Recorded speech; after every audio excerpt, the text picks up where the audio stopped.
ញណាស់ទៅឬទាំងប្រាំងបីលៀនលេងល្អ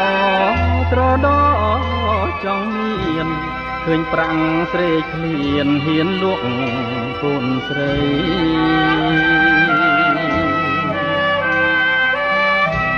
កោតណាស់ក្រឡាស់ប្រែផ្លាសំដី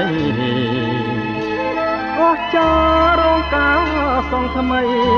ឲ្យភ្ញៀវប្រុសស្រីចំអកលកលើយខំចាយសម្បត្តិអាពីហើយអស់ញាតមិត្តណាមីងមៀអួតប្រាប់គេថាការខ្ញុំធំណាស់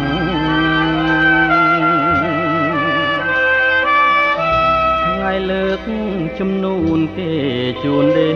ដាំងខ្ញុំដើររឹកដូចអង្គម្ចាស់សបាយចិត្តណាស់គេបាំងឆាត់ឲ្យ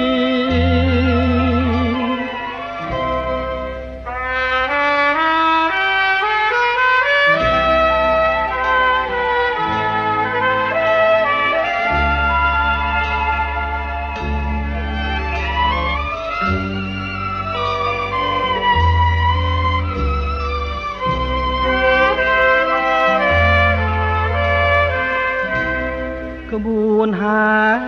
ដល់ផ្ទាំងខាងស្រីរំតារំភើបហារទេនឹកឃើញពរជ័យថ្ងៃបាយការស្លាពុទ្ធោស្រាប់តែទូហេតុអស្ចារ្យគេសងថ្លៃមិនដាកាគេថាលែងការកូនឲ្យខ្ញុំហើយ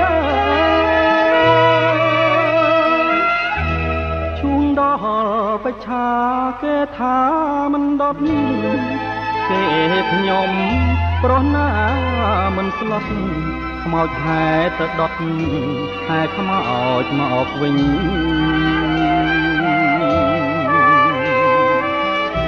តាំងទ្រូងស្ទើរធ្លាយ